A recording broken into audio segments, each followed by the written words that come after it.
Okay, welcome everyone. My name is Jackie Ripat. I'm the Associate Dean of Research for the College of Rehabilitation Sciences, and I'm very pleased to welcome you to our Illuminate Speaker Series today. The purpose of our series is usually a monthly event that we really want to bring ideas to our college and discussion and opportunity to hear what other people are doing in terms of some of the great work that's happening. So we're really grateful that you're able to join us today.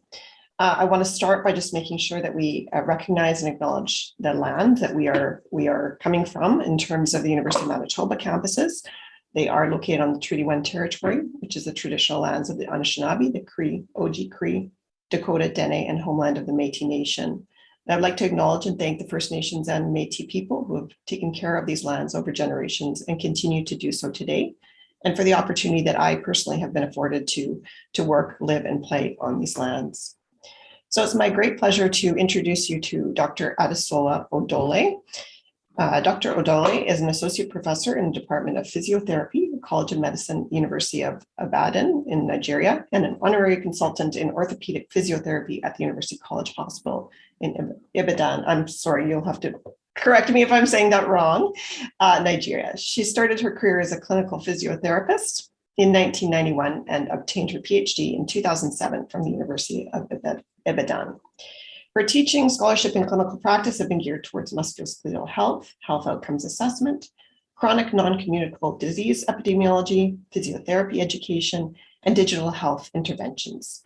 She's the chair of the e-learning committee, College of Medicine at the University of Ibadan. She has an avid interest in advancing health and promoting health outcomes through education, advocacy, and research. And we're really pleased to have welcome Dr. Odole to the University of Manitoba when she presents her talk on patients as partners in clinical care and research, a pragmatic approach. So please join me in welcoming her.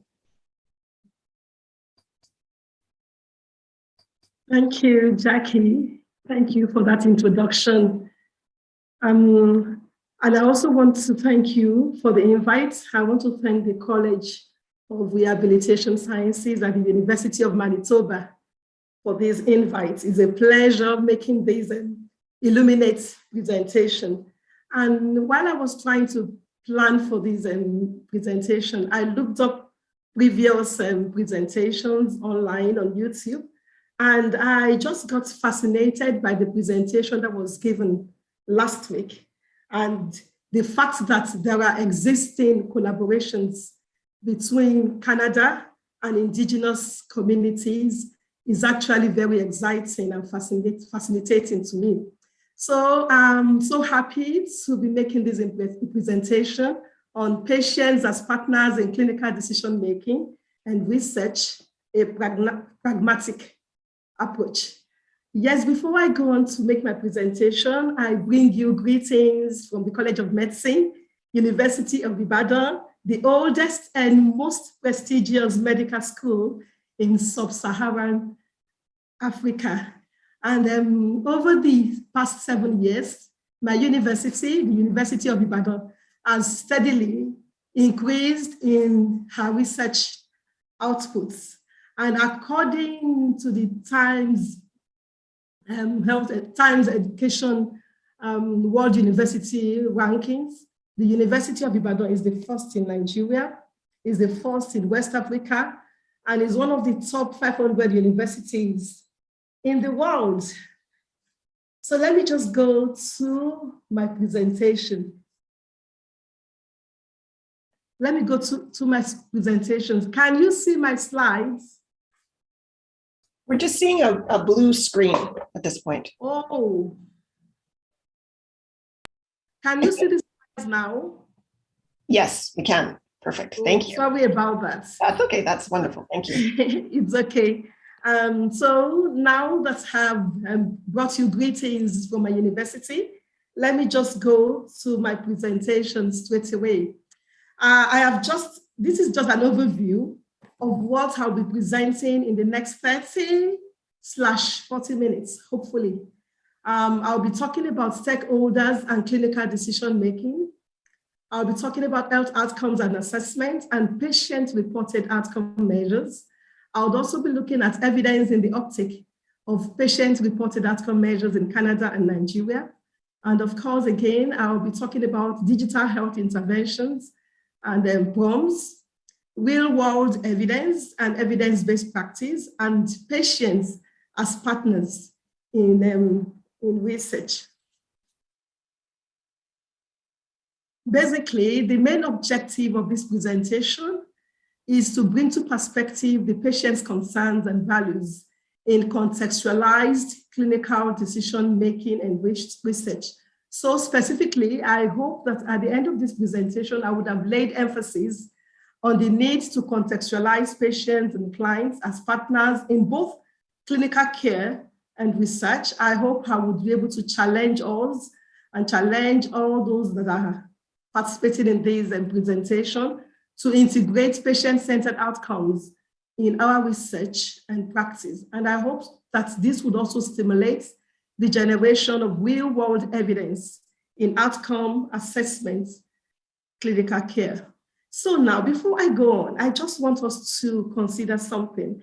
I want us to consider an indigenous and Canadian patient and an indigenous Nigerian from the Yoruba-speaking population. And both individuals have the same health condition / disease. They have the same kind of clinical presentation, but they have different preferences and values, and they are living in different cultural contexts.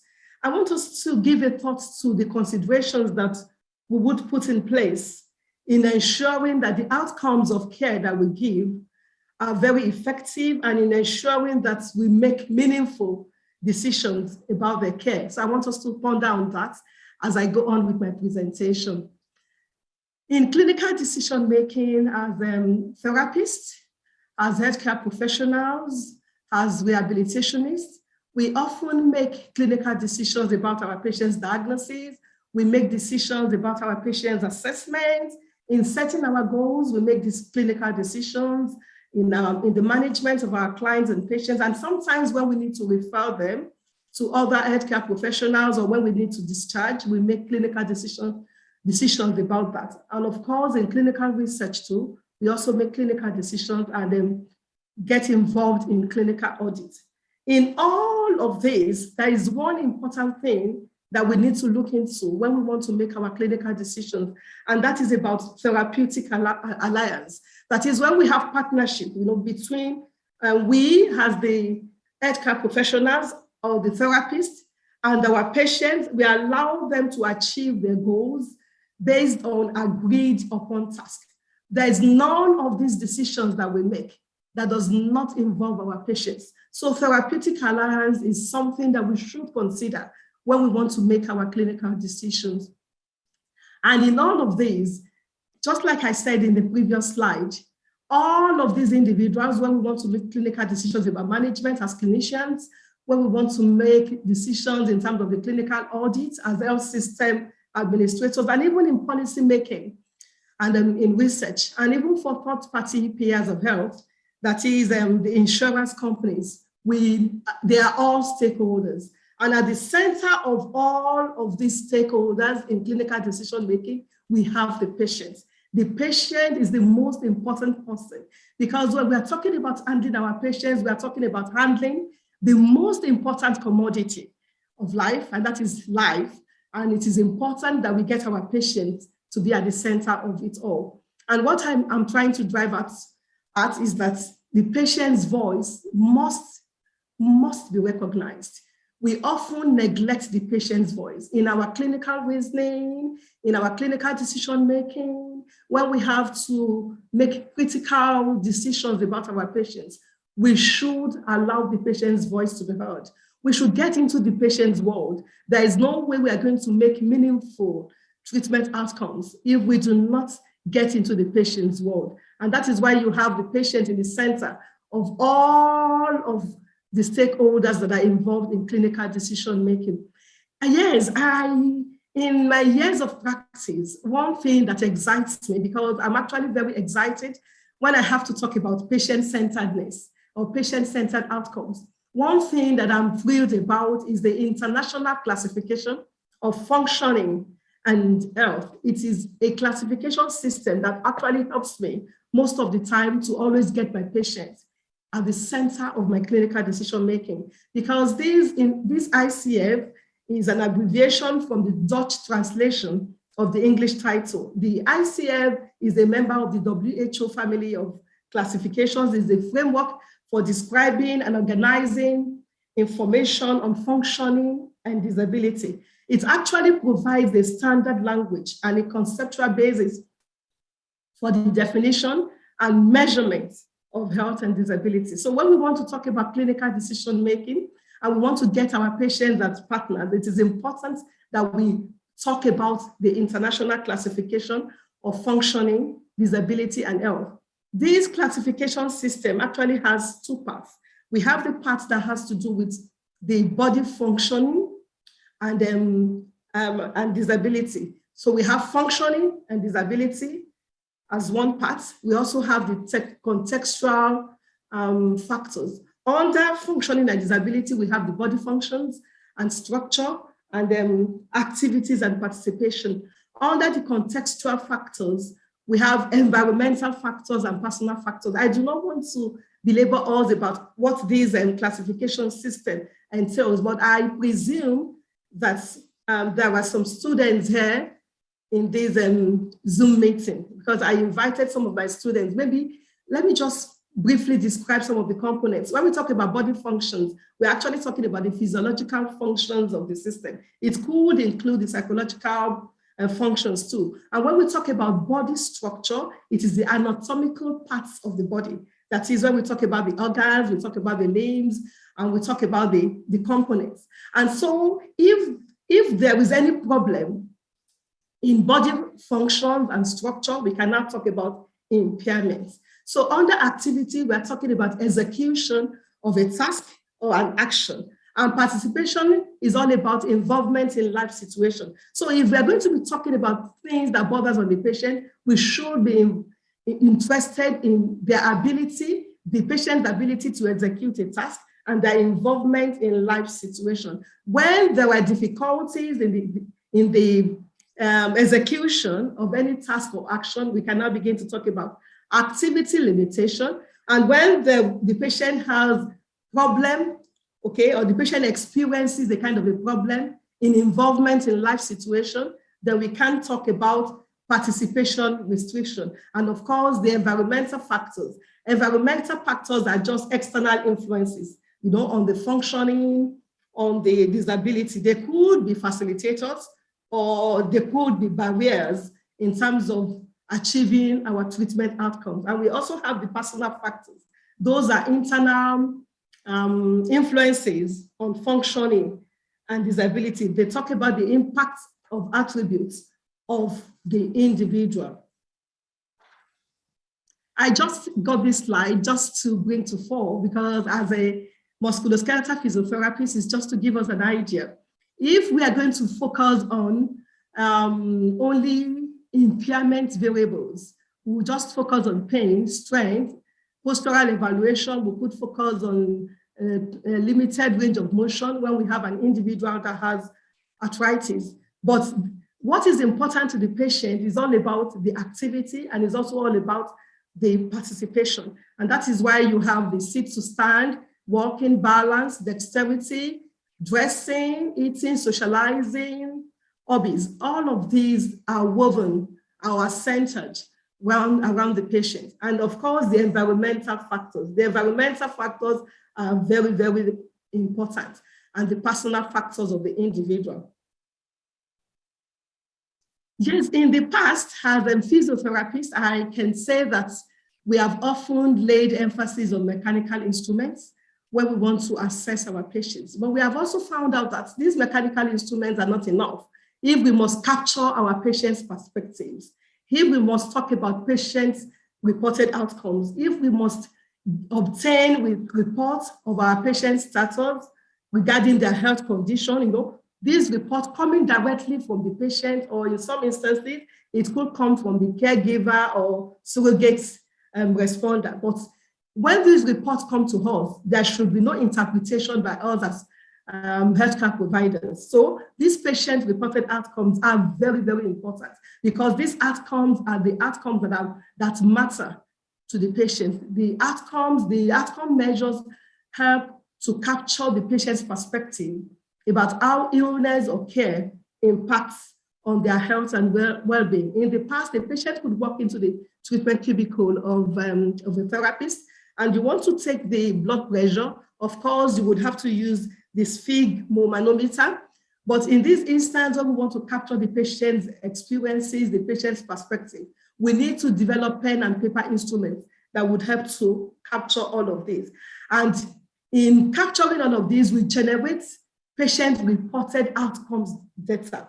When these patient-reported outcomes data are available and they are integrated in a contextualized manner, it helps to improve data analytics, and it also offers a valuable opportunity to place the patient at the center of the healthcare process.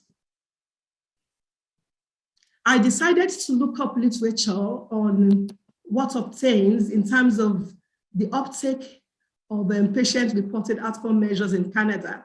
And I saw this interesting report by Tenner et al. 2021. I'm not going to delve into the whole thing, but I'm just going to summarize the findings from this report.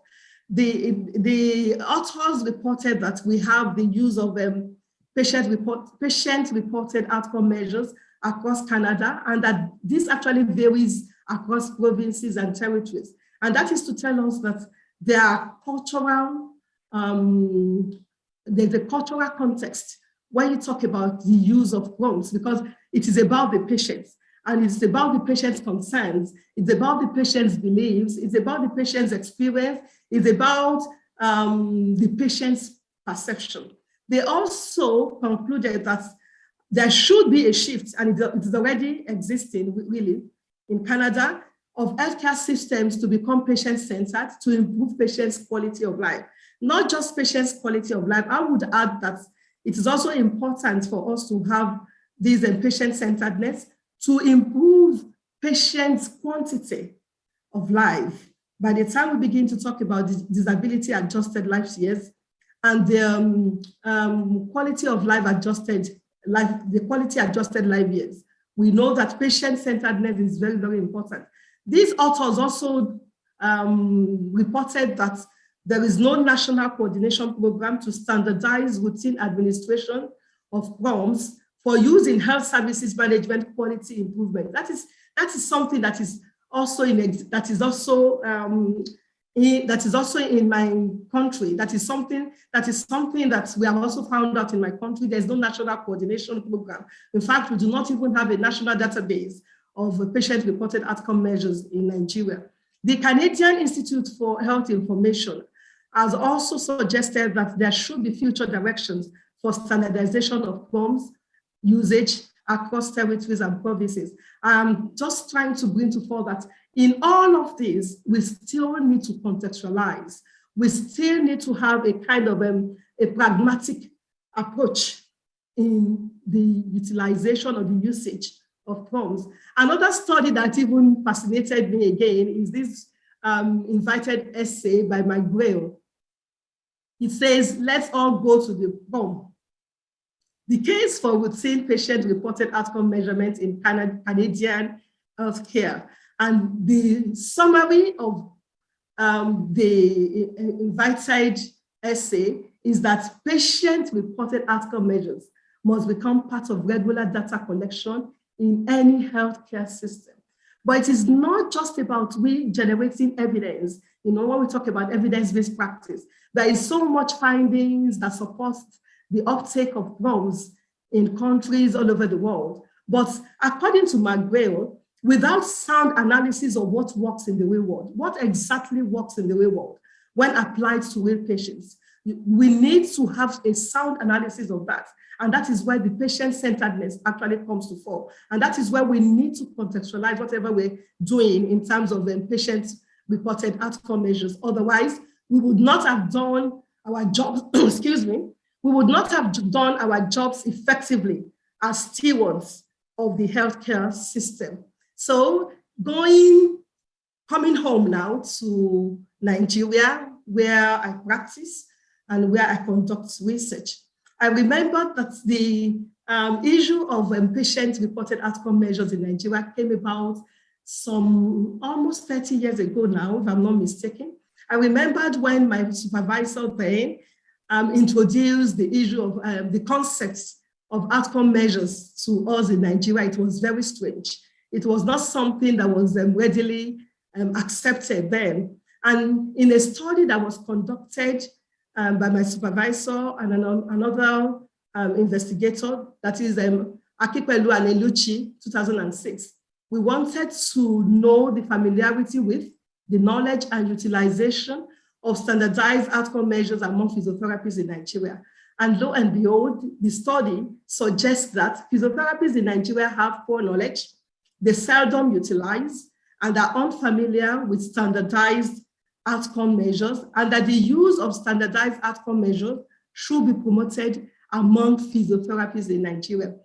In another study, following the report of Akipelu and Eluchi, we decided to increase awareness of SOM. There we had presentations at seminars, we had presentations at conferences, plenary sessions, we had interactions and engagement with physiotherapists. 10 years after the initial survey by Akipelu and Eluchi, we conducted another study to have a comparative survey of Nigerian physiotherapists' familiarity with, knowledge of, and utilization of standardized outcome measures. And what we found out was that there were 16 standardized outcome measures utilized in the study. Of course, when we talk about standardized outcome measure, we talk about a published measuring tool for a given population that has detailed information on administration, scoring, interpretation, and psychometric properties of the tool. But we found out that Nigerian physiotherapists were just familiar with only 8 out of the 16 standardized outcome measures utilized in the study. There was a variability in terms of the proportion of their familiarity that is between 50% and 96%. We also found out that the most utilized outcome measure then from our reports were the visual analog scale and the gross motor function measure. None of the PROMs was actually utilized effectively, even though there was an improvement in the familiarity with, the knowledge of, and utilization of standardized outcome measures over the past decade among Nigerian physiotherapists, but the level of utilization is still very unsatisfactory. Yes, can we just consider this clinical scenario?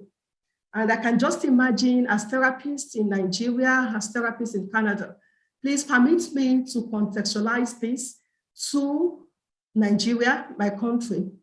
Let's imagine that we have a 30-year-old woman who lives in a rural community and was involved in a road traffic accident, sustained with shaft and neck fracture of the right femur, and then the right lower limb immobilized for 8 weeks in a full-length Scotch cast. Following removal of the cast, patient was referred for physiotherapy. And after interactions with the patient, the identified problems are inability to use the Asiatic toilet, because that is the kind of toilet that they have in rural communities in Nigeria. The patient has difficulty in cooking using the low kerosene stove.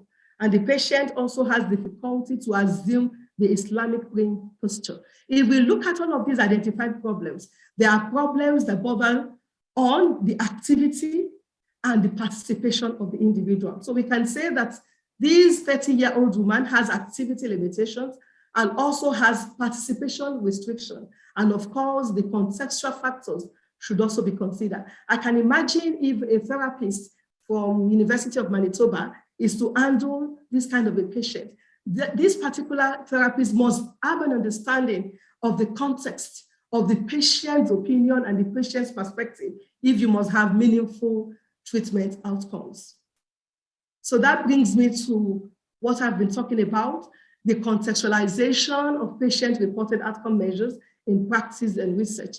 Like I said, the uptake of PROMs cuts across territories, cuts across provinces, even in Canada, even in Nigeria, globally, cuts across indigenous populations, because we talk about patients' preferences. And of course, we need to be able to make policies, all of these contextualization, all of these diversities would also help us to make policies as regards patient-reported outcome measures.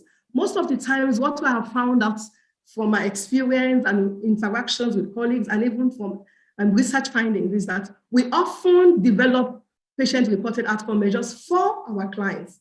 We develop these PROMs to them. We develop these PROMs about them. That is not the way to go, because if we must contextualize it, then we must begin to develop PROMs with them, and we must also encourage them to develop themselves. So we develop PROMs with them and by them. And with that, we allow them to lead the research. We allow them to get involved in the research, to be able to bring their experiences and perspectives to fore. And when we gather all of these experiences, we should always support the idea of the diverse and the many. So measuring what matters to the patient, whether we are engaging the patient in clerking, history taking, whether we are setting priorities, it should be a shared decision making process. Our patient satisfaction, very, very important. Our patients should be empowered to own the management too. They should be able to adhere to whatever home exercise program that we prescribe to them. And of course, when we do all this, our patients will have improved health-related quality of life. And of course, their survival would be improved. I would not be happy if I do not talk about an indigenous outcome measure. In fact, it's the first indigenous patient-reported outcome measures in Nigeria, the Ibadan knee hip osteoarthritis outcome measure. It was basically developed as a Nigerian environment and culture-friendly instrument for the assessment of the effectiveness of therapeutic interventions in individuals with osteoarthritis of the knee and or hip. When we started in the development then, we had to find justification, define the purpose, devise the items, content validate, did the scaling responses. In all of these steps, patient engagement was paramount. In finding our justification, we interviewed our patients. We engaged them. The only thing that we didn't do was that we didn't involve them to be partners in the research. We didn't conduct the research. We didn't allow them to lead the research, which is something that I'm advocating for with this presentation. In finding the justification, which is very important too, because if we are talking about contextualization, if we are talking about pragmatic approach in clinical decision-making, I decided to lay emphasis on patient-reported outcome measures because that is very, very important. That is the most important decision, so to speak, that bothers on the patient. In these, the development of IKHOAM, we found that existing outcome measures excluded activities that are most important to many patients. Such activities include manual grass cutting. Just a moment, thank you. Manual grass cutting, assuming the Islamic praying posture, prostrating. In Nigeria, if you want to show courtesy to elders, it is important that the males prostrate and the females kneel to show courtesy. That is a socio-cultural activity. Using the pit and Asiatic toilets, sweeping with a short broom, participating in quarters, rising from mats. If we decided to exclude our patients in the design, in the development of IKHOAM, peradventure, we would have picked one of the existing outcome measures, but that would not reflect the socio-cultural and religious activities of an average Nigerian, and we would not get the desired treatment outcomes at the end of our intervention. Another thing that we found out was that there were some terminologies, there were some words, or that some items had that were not, that an average Nigerian was not familiar with. For instance, walking several blocks. The average Nigerian is not familiar with the concept of a block being equal to 100 meters. Taking a tub bath, an average Nigerian, in an average Nigerian, you may not even find a tub. Most of the times, they have a shower, such that they just get a bowl to get the water out of the bucket and they begin to pour it on the body just to have a bath. Vacuuming a rug is not an activity for an average Nigerian. It appears to be an elitist kind of activity. Turning faucets on and off, an average Nigerian might not understand what the word faucets mean. They are better known as taps in Nigeria. So when we talk about engaging patients, when we talk about partnering with our patients in clinical decision-making, especially decisions that borders on the outcomes of our care, it's important that we look at the socio-cultural perspective. So we need to change our perspectives as healthcare providers, and even the patients too. They have to change their perspective. In Nigeria, where I practice, there is this dominance of healthcare providers, such that when a patient has an encounter with a therapist, the patient's voice is hardly heard. It is whatever the therapist says. The therapist cannot be queried. The therapist cannot be asked questions. So we did a study, and fortunately, I did this study with Banke, and I'm sure she's listening here now because she's part of the audience at this moment. We did a study to assess the agreement level between the patients and physiotherapists' expectations of care in some Nigerian tertiary health institutions. And what we found out was very, very interesting. The patients reported that the physiotherapist should understand the patient's feelings. So that talks about the personal factors. When we look at the ICF, the physiotherapist should listen to everything the patient has to say. That means we should engage in active listening skills if we must get the best out of our patient, if our treatment must be meaningful. The patient must understand how the illness affects the patient's life. That is talking about the patient's life, talking about the patient being partners in whatever you want to give.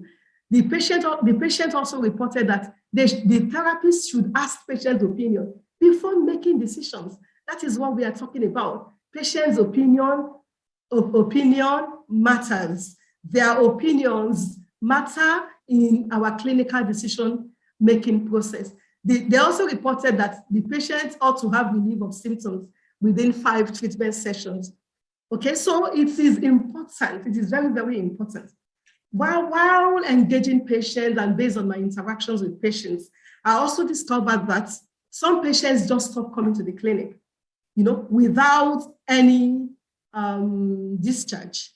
They just stop coming to the clinic, or sometimes they could reduce their frequency of visits out of their own volition. I discovered that one of the things that brings that to fall is that these patients sometimes they live in rural communities, and we talk about the barrier of distance, and sometimes they find it difficult to come to the clinics when they have the visits. So I did a study with one of my postgraduate students then, because we were just trying to see if we can get these patients to come for therapy. And we did a very simple thing. It's a simple thing, and that is about contextualization again. If we want to talk about digital health intervention, we should look at our environment. Can we say an average patient has a digital phone? Then not too many patients had digital phone. In fact, not too many patients had the kind of phone that we have now. So we just did a simple telephone-based physiotherapy intervention. We had a control group, and we also had an experimental group. The experimental group received their osteoarthritis specific exercises at home, while the control group, they had theirs in the clinic. And we found out that they had comparable treatment outcomes at the end of 6 weeks. So what am I saying? If we engage our patients, if we consider our patients in whatever intervention that we give our clients, and we look at ways of alleviating the problems or the pains that they have to go through, we would be able to get more meaningful results. So patients' concept of digital health intervention is very important. When we talk about uptakes of PROMs, I'm sure that in Canada, there would be a very high uptake in terms of electronic patient-reported outcome measures. I'm not sure that will be the case here in Nigeria when we talk about our patients being conversant. What about their digital health illiteracy? Do they even know how to get information from electronic sources? Do they know how to apply the knowledge gained to addressing or solving a health problem? Do the physiotherapists, the therapists themselves, what is their digital health literacy? These are things that we should look into. I would not say that because I'm practicing in a developed country and I now want to come on a visit to a developing nation and I will now bring everything that I have there to fall in a developing country. We still need to contextualize and look at what obtains and what works in that environment. So that is the concept of real-world evidence. What exactly is happening? What exactly works in real-world clinical settings when we talk about outcomes assessment and when we talk about patient-centered care? You know, learning the patient-centered care is different from acquiring the process. We can learn through presentations, even from findings from existing literature, but acquiring that process that brings in the patient, you know, centeredness concept is a different thing entirely, because the real-world evidence in terms of uptake of PROMs, in terms of how we make clinical decisions in the management of our clients, is quite different from what we have when we look at randomized controlled trials, where you have this controlled kind of setting, when the patients involved in that research are not treated exactly the way they are going to be treated in real-world setting. So it is important that we generate evidence that talks about real-world setting, rather than just holding on to the evidence that we have for evidence-based practice. So we also did a study, it is yet to be published anyway, on real-world evidence and outcomes assessment, real-world effectiveness of physiotherapy on pain and physical function in patients with knee OA in Southwest Nigeria. And then we found out that physiotherapists in selected tertiary health institutions in Southwest Nigeria are not utilizing patient-reported outcome measures. They are not utilizing it. And then what we found out again, even though evidence has shown that aerobic exercises and strengthening exercises have very strong evidence in improving pain among patients with knee OA, we also found out that in real-world clinical setting, conventional treatment actually works. So we're saying that whatever works for our patients in terms of real-world setting is what is the direction we should all be moving to. Getting our patients as partners in research, very important. I did mention that when we are talking about partners in research, we should also consider the vulnerable population. No one should be left behind. Nothing for us without us. That is the slogan for individuals, for people living with disabilities. So we should consider the urban poor, because in the urban setting, you could have people that are poor, people living with disabilities, the women, the elderly. We should engage them as partners in research. We should not just see them. We should not just do research for them. We should not do research to them. We should not have research about them. We should have research with them and by them. So please pardon me. I know there are some members of the College of Rehabilitation Sciences that are members of this International Society for Quality of Life Research. I'm just happy about the mission of this society. That is why I'm talking about it. The mission to advance the science of quality of life and related patient-centered outcomes in health research, care, and policy. This is the way to go for every one of us. We should be interested in advancing the science. And in this science, the real-world science, okay, of patient-centered outcomes in health research, care, and policy. So we can do that by having, we can act small. We can just have, small groups of patients that are interested in research, patients group with interest in research, patient-led research, a collaborative thing, patient-led research in COVID-19, patient-led research in osteoarthritis, patient-led research on. We engage these patients. By the time we act small, we can then begin to think small. Think big after acting small. So I'm just going to conclude now because I do not want to take too much. I do not want to exceed the time given to me. In conclusion, clinical decision-making should be more inclusive of patients and clients' engagement in a culturally acceptable manner. That is the pragmatic approach that we need to consider. I know that so many of us, we get our patients involved in decision-making, but are we doing it in a culturally acceptable manner? The use of patient-reported outcome measures should be culturally appropriate to all populations, especially indigenous and vulnerable populations. And that is why I am so pleased with the existing collaborations between urban communities and indigenous communities in Canada. We should contextualize our patient-reported outcome measures. We should have more research with patients as partners and not as participants. We should consider pragmatic, contextualized digital health solutions for patient-centered outcomes to inform policy.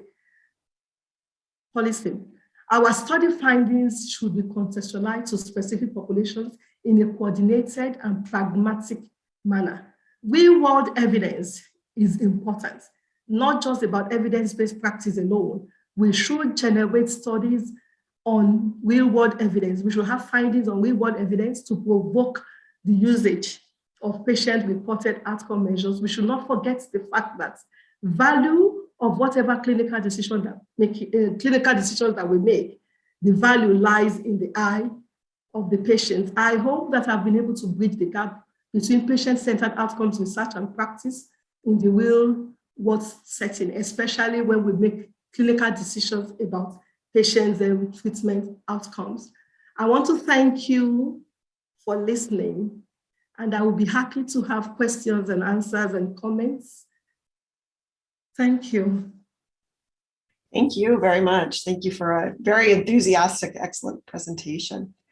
I would open it up for questions. And you can either put them in the chat if you prefer, or you can raise your hand and I can call on you. Do you want to stop sharing the screen so we can see? Okay, I'll do that. There we are. Any questions? You're getting some nice comments in the chat about the presentation. Anything you would like to ask? Well, maybe while we're waiting to see if others have questions, I can ask a question. I'm wondering if you could comment on whether you've noted resistance to use of patient-reported outcome measures in different ways, and how you've addressed that, if that has been a challenge for you. Thank you, Jackie. There is a paradigm that we have in Nigeria, and that is what I want to change the narrative, so to speak. In this paradigm, patient's voice, sometimes when you tell a patient that I want you to do this, the patient agrees. The patients do not challenge whatever information that we provide to them in our setting. So in terms of resistance to the use of PROMs, the resistance is not from the patient. I wouldn't even call it a resistance. I would rather say that the acceptability, not a resistance, the acceptability is actually from the therapist. And I do understand that in our context, there are so many challenges. There are so many limitations to the uptake of PROMs in Nigeria. We have very few physiotherapists attending to so many patients, and the workload could be a limitation. We do not have standardization of PROMs in Nigeria. And of course, again, when we talk about translation, because we're talking about indigenous people, we should be able to have patient-reported outcome measures in the language that the patient understands. So all of these are limitations. We do not have database. We do not have database of PROMs in Nigeria. So those are some of the reasons why the uptake is somewhat very low. Physiotherapists in Nigeria, they are very much aware.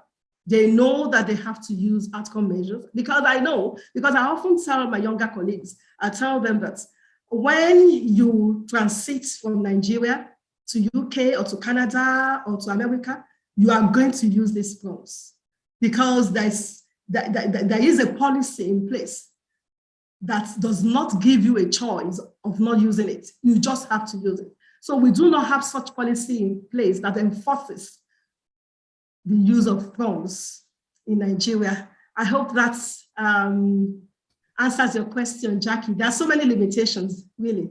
There are so many barriers to the uptake of the mass measures. Yeah. Hello. Good day. Hello. Yes, my name is Michael. Please, I'd like to know concerning this concept of digital health interventions. Do you feel that, let us say, patients in Ibadan now, for instance, do you feel that they would adapt to this digital health? For example, if there is an application or a website that can connect physiotherapists to, these patients, and it will be in their own language. Let us say Yoruba now, for example. Do you think it will be accepted? Thank you, Michael, for that great question. Yes, I think it will be accepted. It will not be accepted by all of the patients because, we would have to design our inclusion and exclusion criteria. But actually, we can start small. By the time we begin to start small, then we can scale it up. So in terms of acceptability, we are already creating awareness about that. We have done a few studies in terms of creating awareness among patients on the uptake of digital health interventions. So if our patients are aware that these interventions are going to help to reduce the cost of their visit, they're going to help to enhance whatever treatment outcomes they're being provided with, they would definitely accept it.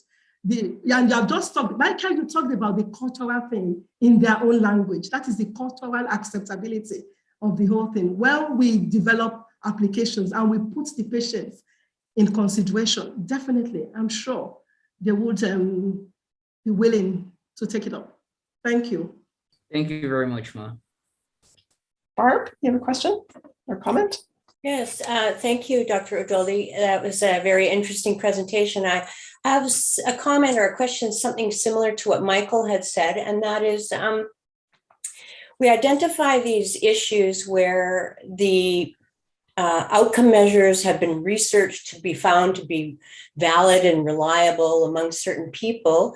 And then in order to make them, to translate using them into different cultures and different populations, it requires a large amount of research to first translate, or even, as you mentioned, make the activities appropriate to that particular community. So for example, you mentioned about vacuuming a rug, etc. Like that's just something some cultures would never do. So I guess I was wondering, do you see a solution, if you will, to making the outcome measures more accessible throughout different populations and different cultures?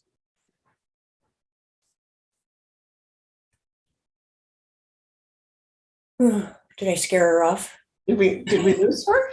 I don't know. All of a sudden oh dear. I wonder if she's somehow got disconnected. Is she on our list? I don't see her on the list right No. now. Does anyone have any comments in terms of Barb's question? I'm assuming she'll try to get back on if she was disconnected. I have a question. Okay. There she is. I'm not sure if, sorry, we'll hold on for 1 minute, Rachel, and then I also have one in the chat that I want to make sure we address. Debbie, you would have to, I would have to listen to your question again. That is what we are talking about now. When we are talking about cultural acceptability, the internet just got disconnected and I was just lost in the process. So we should be able to adapt. If we are talking about digital health interventions for our patients now, we should find a way of adapting and ensuring that this issue of power supply or internet connectivity is addressed. Barbara, please take your question again. I didn't hear that.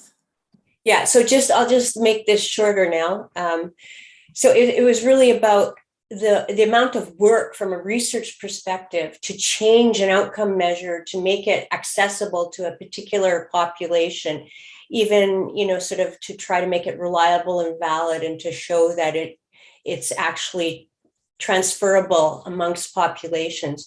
I was wondering if you had any ideas on what kinds of things can be done to facilitate this, and then therefore making more patient-reported outcome measures feasible and doable for other countries and cultures. Okay. The first thing that I think should be done, I should thank you for the question, firstly. The first thing that should be done, really, if we are talking about patient-reported outcome measures, in my understanding and opinion and view, is that we get the patients involved. Because when we are able to get the patients involved, in terms of that context that we're talking about, the environment, the culture that we are interested in, when we get the patients' opinions and we get their views, we get their perspectives, it will be easier for us to develop such culturally sensitive PROMs. But in terms of the uptake, I hope I got your question very well. In terms of encouraging the use of PROMs, I think it's just about, is in the mind. It's just in the mind. If I tell my colleagues that if we make up our minds that on the first day of clacking, we are not going to treat, we're going to ensure that we use patient-reported outcome measures. Because when we evaluate, what are we going to use to evaluate the effectiveness of our intervention? So in assessing or evaluating the effectiveness of our intervention, on the first day of their visit, we get the patients to know that this is very important. It's an important part of your management. So if we do that, I think it's even better for me, because I know that from my own experience, when I get my patients involved, when I get them to use patient-reported outcomes, they cooperate with me, because I get them to know that, Mr. X, I want you to move from point A to point B. You have a score of 8/30 in this particular function. And I want you to move from 8 to 15 in the next 2 weeks. And of course, in setting the goals, I've set the goals with them. They're also very enthusiastic. They're also very willing. And at the end of the day, I'm not going to use so much time in getting the desired results or outcomes of care. So I think it's just about we, the therapists, we should find a way of seeing it. We are the ones that book our patients. We are the ones that book them or schedule their visits. We can do that in such a way that we can incorporate the use of patient-reported outcome measures. Barbara, does that answer your question? Yeah, that's great. Thank you very much. There's a question in the chat that I'll read. It says, how do we promote telephysiotherapy here in Nigeria? Because most times patients still prefer coming down to clinics than using telephysiotherapy. Yeah, telephysiotherapy is another thing, another concept that I'm very much interested in. The use of digital health interventions, anything that is going to help to improve the treatment outcomes of my clients. I'm so much interested in it. Well, when we talk about telephysiotherapy, we can start from the simple thing. We don't have to go to the complex digital health interventions. When we begin to talk about video conferencing, if our patients do not have facility for that, if our patients do not have resources rather for that, we can start with something as simple as even telecoaching, even telemonitoring, so that patients can sit in the comforts of their home, and that will reduce the frequency of visits to the clinic. And in this world of even as simple as using our WhatsApp video, that was one of the things that we used during the COVID-19 period.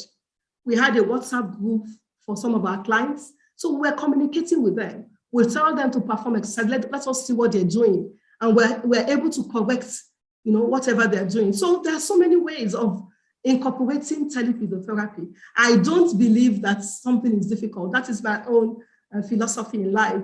Even if something is a journey of 1,000 miles, let's take the first few steps.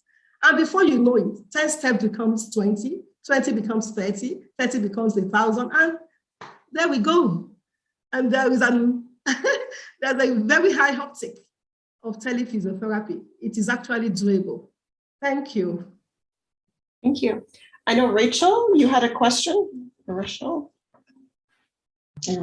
Yes. but I guess my question has been somehow answered. I was wondering if there is any difference between digital health and telehealth, and I assume that they both mean the same. So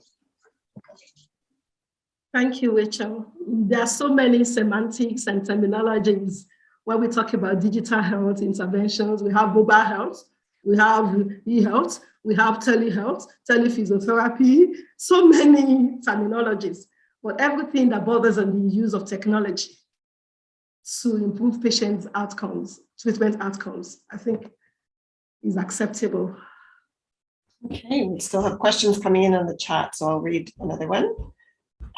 So this is from Israel. It says, in the event that culture is against interventions, do we still work towards planning therapy and diagnosis with culture in sight? Jackie, I didn't hear that. Let me check the chat myself. Sure, it's from Israel, or maybe Israel wants to comment themselves. Okay, I was wondering, in the event that the culture is against interventions, do we still,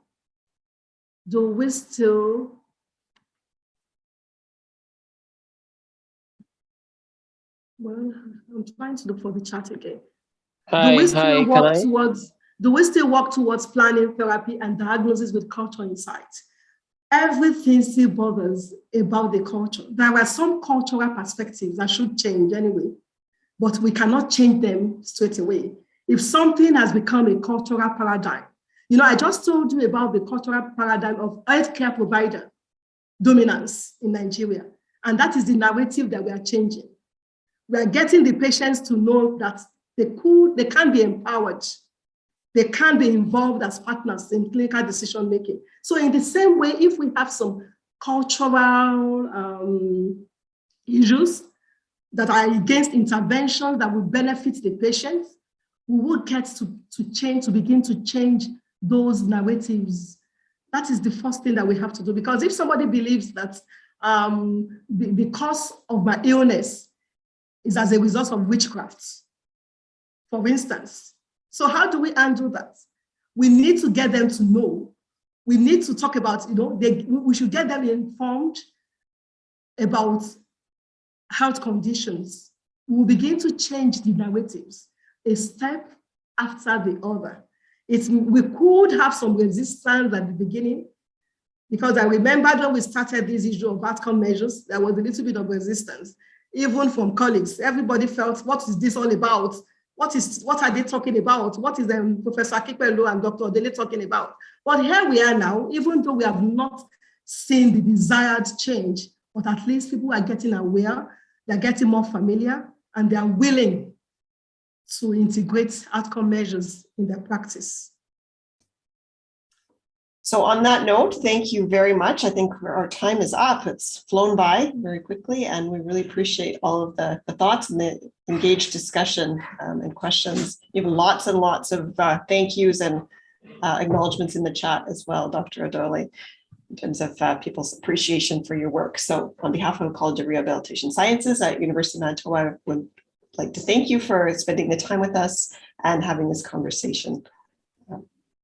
Thank you so much for having me. Thank you. Thanks, Thank you, everyone. Bye-bye. Thank you, Ma. Thank you. Thank you. Thank you very much, ma'am. Thank you. I appreciate you all. Thank you. thank you, I Ma. really do appreciate you all. I appreciate you so much. Thank you. Thank you.